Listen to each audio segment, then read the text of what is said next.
Welcome to the President's Inbox. I'm Jim Lindsay, the Mary and David Boies Distinguished Senior Fellow in U.S. Foreign Policy at the Council on Foreign Relations. This week's topic is Israel strikes Iran.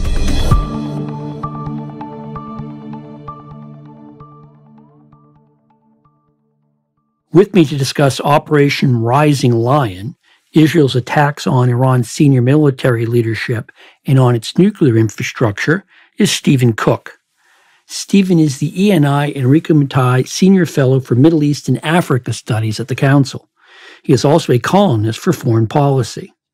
Stephen has written 4 books on Middle East politics, the latest being The End of Ambition, America's Past, Present, and Future in the Middle East. His 2 most recent pieces for Foreign Policy are titled Israel is Going for the Death Blow on Iran, and The World's Criticism Doesn't Bother Israel. Stephen, thank you for joining me on the President's Inbox. Thanks for having me back, Jim. Stephen, we're now in the 4th day of Israeli attacks on targets in Iran. Let's begin with the big question. What is Israel trying to accomplish? Well, they've got 2 goals, which I think are interrelated. One is to do as much damage to Iran's nuclear program as they possibly can. And second, to weaken the regime and provide an environment, create an environment where Iranians may feel that they have an opportunity to finally bring the Islamic Republic down. I think they're interconnected, though. The nuclear program is so closely associated symbolically with the regime. The regime's power is based on, in part, the nuclear program. That weakening or destroying the nuclear program also weakens and undermines the regime. So goal 2 is regime change. I think that's the overarching goal. I think the immediate goal would be to do as much damage to their nuclear program as they possibly can. Okay, we're just 4 days into this attack. My understanding is the Israelis intend to carry on their strikes against Iran for more days, potentially weeks. Yeah, at the beginning of the Operation Rising Lion, the Israelis said that this would be days, perhaps a couple of weeks. I believe in a Fox News interview, Prime Minister Netanyahu mentioned that this could take as long as a month or so. The Israelis have established air superiority over Iran, and assuming that they maintain air superiority over Iran, they have all the freedom of maneuver to pick out the targets they want to hit and can hit them over and over and over again. It was described to me as essentially a superhighway from Israel through Syria and Iraq to targets in Iran. I like to look at maps, Stephen. When I look at a map, I know that Israel and Iran aren't adjoining. Yes, obviously, the Israeli Air Force is going over the territory of other countries, namely Arab countries. Are they giving a green light to the Israelis? Well, first, the Syrians don't have any air defense systems or an air force to speak of. Whatever was left when Bashar al-Assad fell in December 2024, the Israelis went about destroying. The constant attacks on the Assad regime's military assets after Bashar left for Moscow. And then, of course, Iraq, which does have some air defense systems, including pilots who can fly F-16s, are not willing to challenge the Israelis. So the Israelis, as I said, have basically a superhighway in the air to make their way to Iran. It's 1,500 miles from Israel to Iran. They've been refueling over Syria, and they've been able to maintain time over Iran rather than having to fire munitions from Syria or Iraq. And so this makes their air attacks that much more effective. Not going over or through Jordanian or Saudi airspace? That we know of. We know that the Jordanians have closed their airspace and said that it is close to any hostile acts. They did that before during previous episodes of Israeli-Iranian hostility in April 2024 and again in October 2024 when these 2 countries exchanged, one-off blows. There are reports that the Jordanians had shot down some Iranian drones. And then there's also, because Israel is part of CENTCOM, its partners in CENTCOM have likely provided radar tracking and that kind of data that to the United States, which then passes it on to Israel. I want to get back to the U.S. role in a moment, but first I want to just drill on what the Israelis have accomplished. Obviously, the objective of regime change may be there, it hasn't happened yet. Let's focus on the first part, doing as much damage as possible to the Iranian nuclear program. Again, we're just 4 days in, breaking news. Even as we were sitting down, I was getting news alerts of a new wave of Israeli attacks. Indeed, I believe Iranian national television was broadcasting when the attacks happened, and it disrupted their news coverage. But given what we know, at least what's out in the public realm, what did Israel precisely target, and how much success has it had in those targets that it has attacked? In the earliest days, a couple of days ago, because we're only 4 days into it, the Israelis focused a lot of their firepower on the Natanz enrichment facility. And so that's where you make the fuel or the ingredient, the fissional material for nuclear weapons. For nuclear weapons. And based on reports, the Israelis have done a lot of damage to the Natanz facility, that they hit it, whether it was intended or by coincidence, at a moment when these centrifuges were spinning. And when you hit them when they're spinning, they tend to shatter rather than... They're very sensitive pieces of equipment. So they shattered, which makes it much, much harder for them to rebuild them. And so what we understand is that the Israelis have taken the main enrichment facility at Natanz offline. They also hit an area near Isfahan, which has a lot of stockpiled material, which is important, but they've been careful around Isfahan because they don't want to release a lot of radioactivity into the area. And then, of course, there's the big issue of this Fordo nuclear facility, where you cannot take the Iranian program offline or dismantle it or make a dent in it unless you go after the facility in Fordo. Okay. What is the facility at Fordo? And I keep hearing it is underground. Right. Why is that wrong? It has some enrichment facilities, but it is also involved in other pieces and critical pieces of the nuclear program. I'm not a nuclear engineer, so I don't want to get into the actual details because I might make a mistake here. But it has been represented to every analyst who's ever looked at this as the critical piece of it. And it is 3 stories and buried into a mountain. And what people have been told for a long time is that only the United States has the kind of munitions that can get at the facility because it's buried so deeply. We have these massive ordnance bombs that can be dropped from B-2 bombers that could get at the Fordo facility, but the Israelis don't have that kind of ordnance. Let me just ask you about that, Stephen. Are you persuaded that the Israelis don't have that kind of equipment? What has surprised me over the course of the last several years is that the Israelis have done things that people whose judgment I take very seriously have told me they could not do. Among other things, Iran possessed this impenetrable air defense, and it appears that the Israelis have totally dismantled it. Yeah, I'm glad you asked that question because I've been thinking about the same thing. And if you think about what the Israelis have done since October 7th, 2023, there's lots of things that people said the Israelis can't do that, the Israelis are unable to do that, and they went ahead and did it. And clearly the Israelis have been planning for this conflict with Iran for 20, 25, 30 years.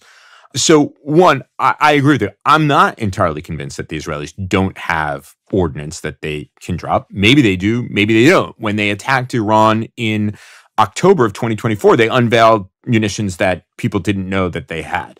The other thing is that they've clearly, because of American resistance and opposition to going after Fordo, and the Israelis' belief that the Iran nuclear program is an existential problem for them, you have to believe. What do you mean by existential problem? I know we love to use that. Yes, existential. That graduate school word. But what does that mean for Israelis? Well, the Iranian nuclear program is allowed to proceed, and they can weaponize the program that it would be used against Israel to destroy Israel. And so one has to believe that the Israelis have plan B or C. We know there are Israelis on the ground in Iran. Maybe they're trying to pick the lock to Fordo. There were explosions in and around the area of Fordo just the other day. And so it's not at all, given their track record and given what the kind of received wisdom has been here in Washington about what the Israelis could and could not do, it's not at all clear to me that they don't have an option against Fordo. Stephen, is it fair of me to infer from all of the reporting I have seen that the Israelis have a large number of, let's call them spies, saboteurs, collaborating Iranians on the ground in Iran? Yeah, I think it's clear that the Israelis have done this with the help of Iranians. They were able to infiltrate Mossad agents, special forces operators, and so on and so forth. But they could not operate alone unless it was a permissive atmosphere. And we know over what's happened in recent years, the killing of Ismail Haniyeh, the leader of Hamas, in an Islamic Revolutionary Guard Corps guest house in the middle of Tehran could not have been done without the Israeli penetration of Iran's security services. So there are clearly lots of people who are willing to help the Israelis here. And that's why when I say something like, maybe the Israelis don't need to drop a bomb on Fordo. Maybe they can go in the back door and do a lot of damage. I think that this has been a much overlooked part of Israeli tactics and what they might do. And in fact, there was a leaked plan a month or so ago in which the Israelis landing a brigade of soldiers in Iran. That may have been a ruse, maybe not. But I think clearly the Israelis have been very good at this. I wouldn't necessarily, embrace the mythology on social media about what the Mossad has been able to do or not, but clearly this has been a creative operation for them. Have the Israelis, Stephen, gone after any non-military economic targets? Obviously, Iran is a major producer of oil and to a lesser extent gas. Presumably, the Israeli military could take all those facilities offline and really squeeze the regime because oil and gas are the sources of their revenue. Based on what I have seen, the only fuel energy facilities that they've gone after are related to the military and the IRGC. They have not sought to take Iran's oil industry and gas industry offline. I suspect that's because they don't want to arouse the ire of either the Chinese government, which is the biggest importer of Iranian oil in the world, or the American president, who wants there to be cheap gas prices for Americans as they go on their vacations throughout the country this coming summer. I would imagine you would also persuade the Iranians that there's no reason not to block oil going out of the Persian Gulf because they won't be able to ship any. Why should anybody else? Well, that's true, and that may yet still happen. But I think that the Israelis have calculated that they want to target those parts of the regime that are engaged in, controlling the population. So they've hit police facilities, they've hit riot control, they've hit the intelligence services, domestic intelligence services, all of this to sort of separate the people from the regime and give the people the idea that gets back to the regime change argument for the operation. Exactly. Those are the non-nuclear related targets and non-military related targets that the Israelis have hit. Talk to me about the leadership targets the Israelis have gone after. A number of leading generals have been killed. It's not clear to maintain good operational security by gathering in one place when it was widely rumored that the Israelis were going to attack. But I've also seen news reporting that Prime Minister Netanyahu wanted to go after and had operational intelligence on the supreme leader, but didn't because of Washington's opposition. Yeah, certainly the Israelis have taken out the entire IRGC leadership, the chief of the staff of the Iranian armed forces. They tricked the IRGC staff to meet in one place, and once they were meeting, they hit them. Rather extraordinary and successful operation. And this has isolated the supreme leader. He's worked with these generals and advisors that the Israelis have picked off for years and years and years, and now he's suddenly confronted to having worked with a whole new group of people who he doesn't necessarily know. So it's really isolated the supreme leader. Yes, I have seen those reports. The Israelis did threaten that if large numbers of Israeli civilians were killed in Iranian retaliation, that the Israelis would kill the supreme leader. Apparently, the United States called that off and said, no, we're not. We don't approve of that. Who knows? One, the veracity of that report, or two, whether the Israelis are really listening. As I said before, they've done a lot of things over the course of the last 20 months that people didn't think they would do, and things that the United States advised them against doing, and they went ahead and did it anyway. We'll get to the U.S. role in a moment, Stephen, but one last question about the Israeli attack. Why now? So I read a deep dive on this coming from Israel, and basically what they said was that they had developed quote-unquote golden intelligence that suggested that the Iranians were moving quickly and more than anybody had suspected towards weaponization of their program. And the Israelis have always said that once the Iranians crossed a certain threshold, that they would act against Iran. And that is the intelligence that they had crossed the threshold. And as a result, the Israelis put this plan into action. That's the most straightforward example of it. There's been a lot out there saying that the Israelis intended to undermine the nuclear negotiations that President Trump was conducting with Iran. That is also, I think, a strong possibility and perhaps a happy accident for the Israelis. But they maintain that there was a threshold that the Iranians had crossed towards weaponization that they could not tolerate. So, Stephen, let's talk about what degree of cooperation existed between the Israelis and the United States on this attack. And I guess it ranges from the Israelis did it all on their own and didn't tell us at all, to the United States gave a nod and a wink to an Israeli attack with or without U.S. support.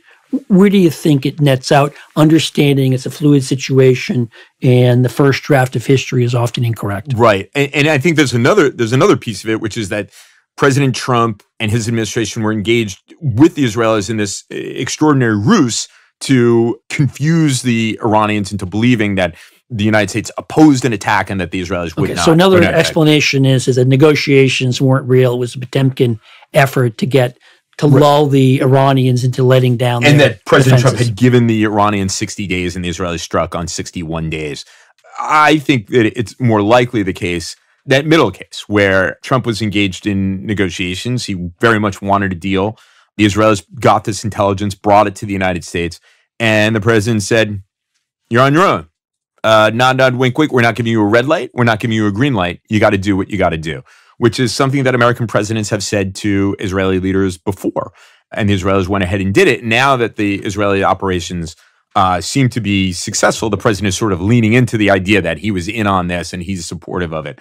But I think it's clear he knew the attack was coming, right, because he had indicated the attack was coming. The United States redeployed or withdrew some forces from the Middle East because they were worried about Iranian retaliation. So certainly from the vantage point of Tehran, there were signals flashing red. At the same time, though, the president and his people were talking about negotiations reconvening in this past weekend. So maybe it was a ruse, maybe it wasn't. But it seems clear that there was the nod, wink, wink. We understand that you're going to go ahead and do it, and you're on your own.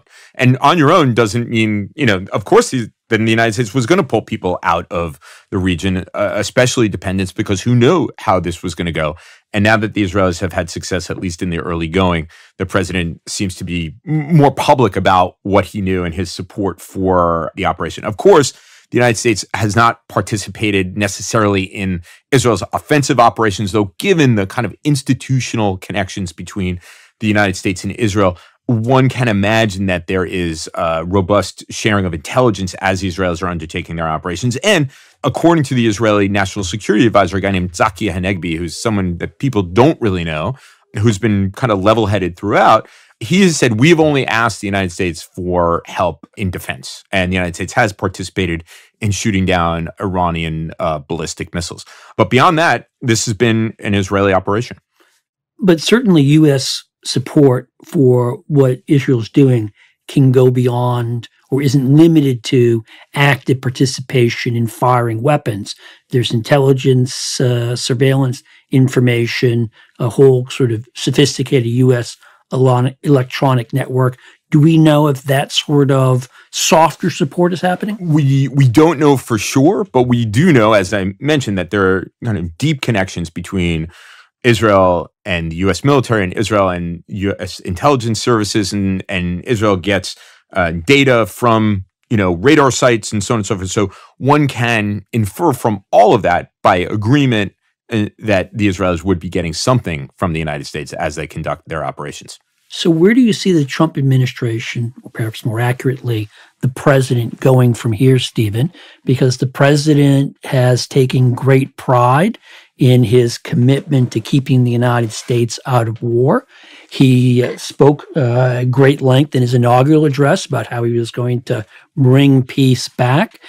We've discussed many times his efforts to end the war in Ukraine, which have yet to bear any fruit. I will note that one of the reasons that Mike Waltz was removed as national security advisor, one of the reasons offered in journalist reports was that he was behind the scenes coordinating U.S. policy with Israel for an attack on Iran.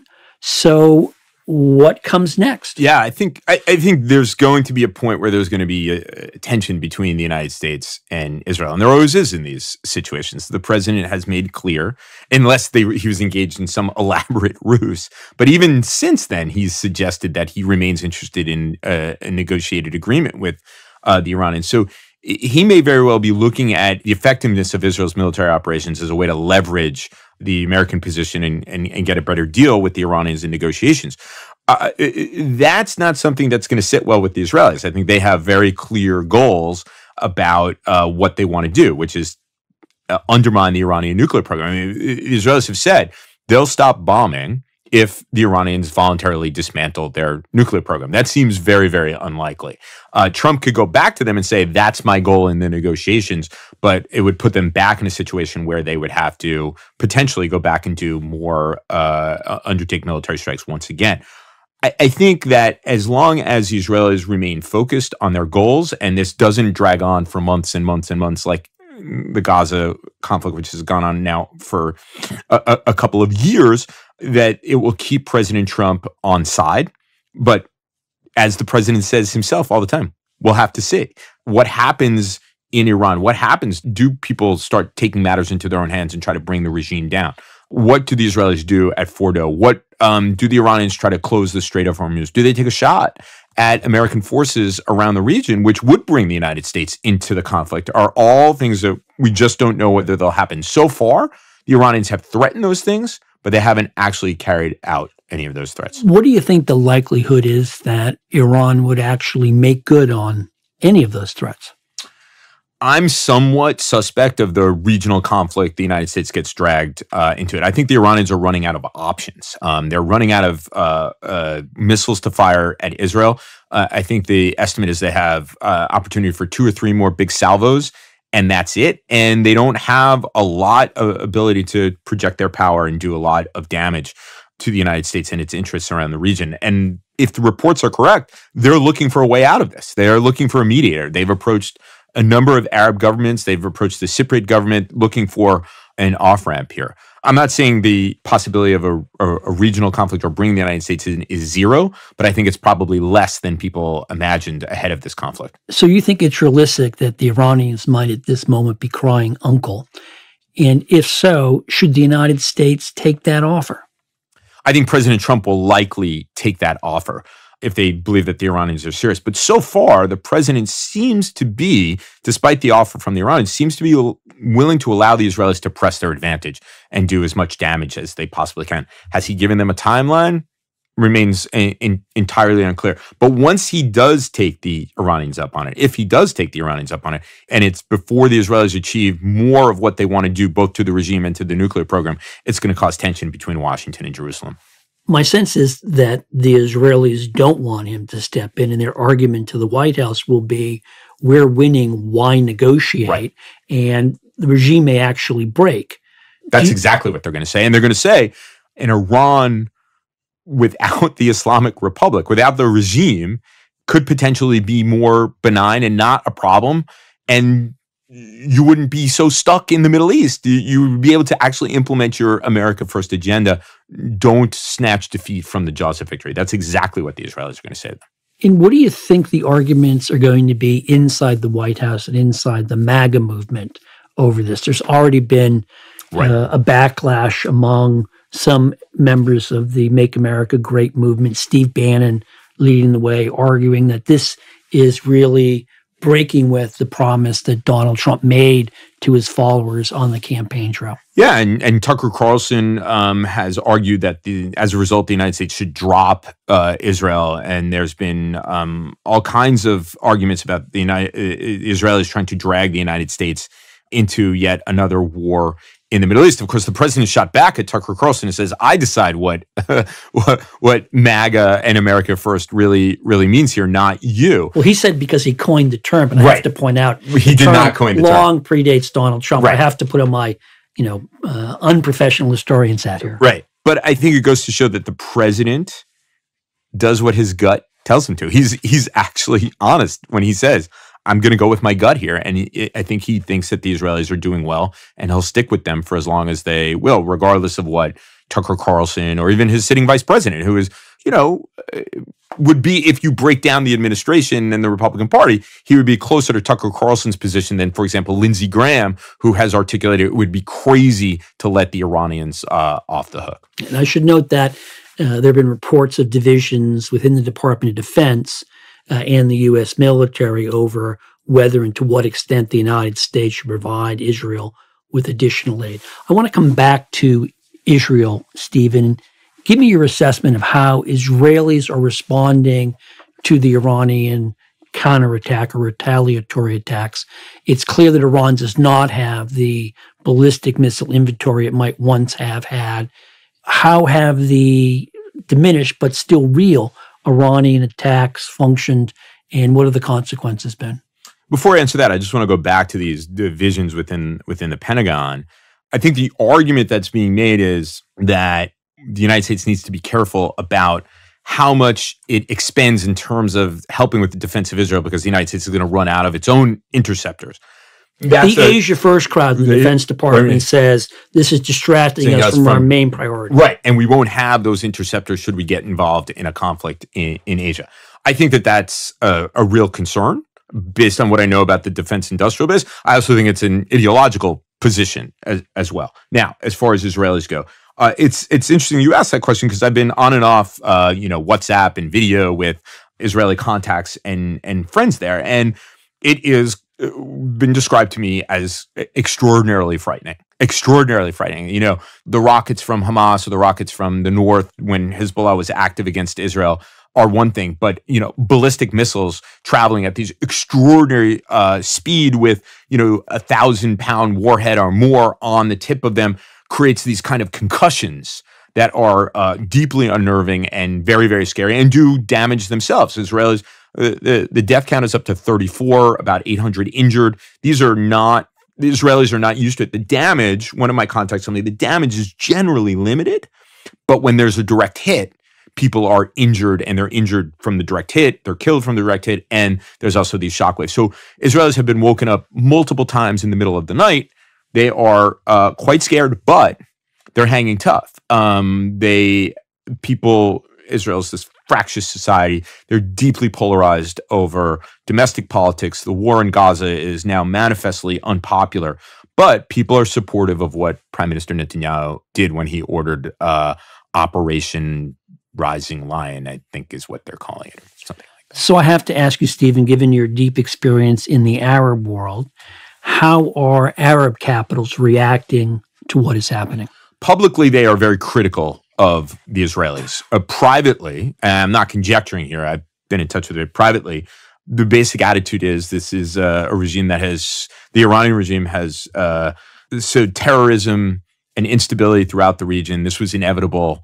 And privately, they're admiring the Israelis' willingness to take this step and thus far the effectiveness of their operations.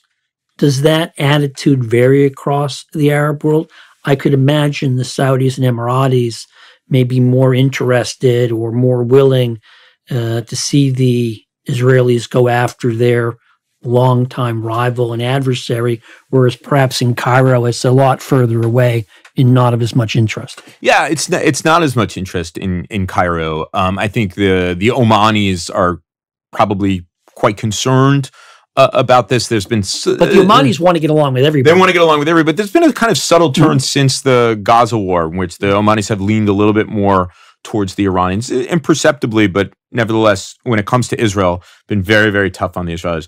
I think the Qataris mostly look at this in opportunistic ways. So if the Iranians are, deeply damaged, they'll kind of switch tracks. Clearly, the Turks have been impressed by the Israeli military operations, because President Erdogan today called for, redoubling efforts on air defense system and missiles. They seem to be quite concerned. There's this narrative in Turkey that Israel and Turkey are going to come to blows over Syria, even though the Israelis clearly do not. They don't want the Turks there, but they don't want a conflict with the Turks. So there's varying degrees of this. But in terms of the Arab heavyweights, there doesn't seem to be a lot of tears that are being cried for the IRGC and the proxies and this regime that has, as I said, sowed a lot of chaos around the Middle East for decades now. What does this mean, Stephen, for the war against Hamas? What does it mean for Gaza and the occupied territories? You noted earlier that Israelis are standing by their government in this, even though they're finding it quite frightening. But the war in Gaza is not popular. I don't get the impression that Prime Minister Netanyahu is any more popular. If he is, it's only marginally more popular than he was a week ago. Right. And that, of course, is, there may be a burst of popularity for Netanyahu, and then as time goes on, it may dissipate. We've seen that throughout Gaza.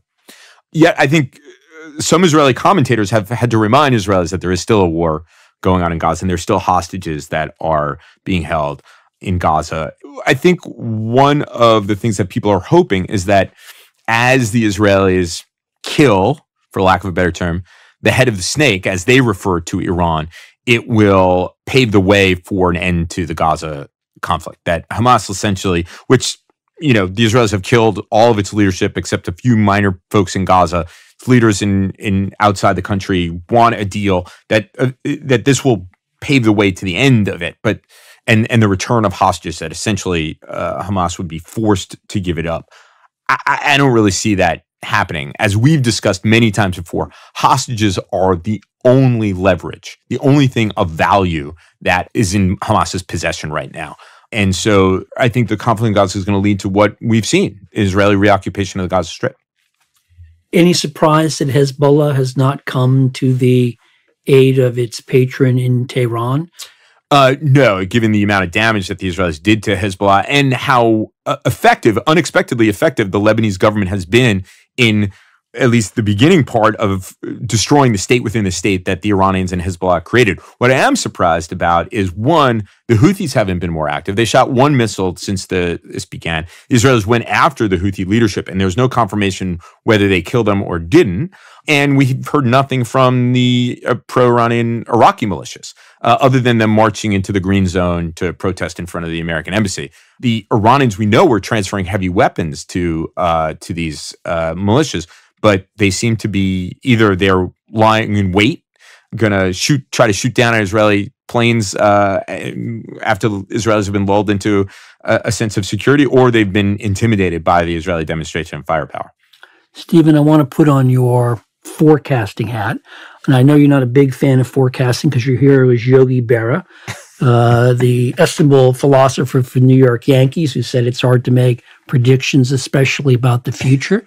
But are we on the cusp of a very different Middle East than the one we have lived with for the last 4 or 5 decades? I think potentially we are, if the Israelis are successful, or if the United States resists the temptation to essentially pull the Iranian chips out of the fire here in the service of a new agreement. I know that members of the Iranian opposition, albeit an Iranian opposition that is deeply divided, are always frustrated by the fact that when they think that they're getting somewhere in terms of weakening the regime and bringing the regime down, some Western country, the United States, comes in to save the regime in some way. But there is the Israelis. Prime Minister Netanyahu himself said on October 9, 2023, that the Israeli goal was to change the Middle East. They've certainly changed Gaza. How that will work out, no one knows. They've changed Lebanon. They've helped change Syria. And now they are clearly seeking to help change Iran. If they are successful, we may be looking at a new Middle East if things work out well, but we know they never really do. Change can break in a positive direction. Change can break in a very negative direction. Exactly. They should ask their Egyptian friends about that. On that note, I'll close up this episode of The President's Inbox. My guest has been Stephen Cook, the E&I Enrico Mattei Senior Fellow for Middle East and Africa Studies here at the Council. Stephen, as always, a pleasure to chat. Thanks again, Jim. Please subscribe to The President's Inbox on Apple Podcasts, YouTube, Spotify, or wherever you listen, and leave us a review. We love the feedback. The publications mentioned in this episode and a transcript of our conversation are available on the podcast page for The President's Inbox on CFR.org. As always, opinions expressed in The President's Inbox are solely those of the host or our guests, not of CFR, which takes no institutional positions on matters of policy. Today's episode was produced by Molly McInerney, with recording engineer Brian Mendivez and director of podcasting Gabrielle Sierra. This is Jim Lindsay. Thanks for listening.